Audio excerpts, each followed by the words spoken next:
I agree with the family.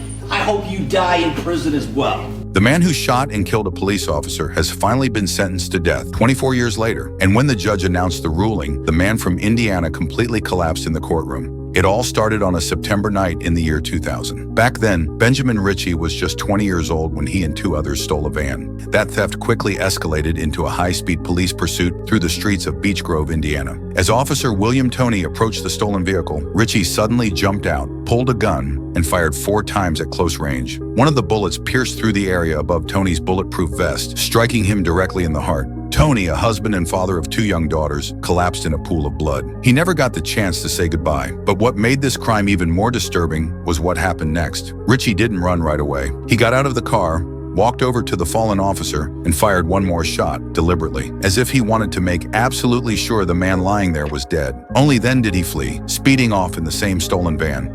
It wasn't until the next day that he was finally arrested. During his trial, Ritchie never once expressed remorse. He didn't apologize to the family. Instead, his attorneys argued that he suffered from serious mental health issues, including bipolar disorder, fetal alcohol syndrome, and childhood neglect. They claimed his traumatic upbringing and brain function should be considered as mitigating factors, but the court wasn't convinced. Prosecutors presented strong evidence showing that Ritchie acted with full awareness. He aimed at a vital spot, reloaded, and fired again. This was not an accident, it was intentional. Not long after, Ritchie was sentenced to death, and when he heard the verdict, he fell to the floor. But what happened next stunned everyone. The sentence was never carried out. For 24 years, a tangled web of legal appeals, procedural delays, and challenges to the state's death penalty system kept Ritchie alive.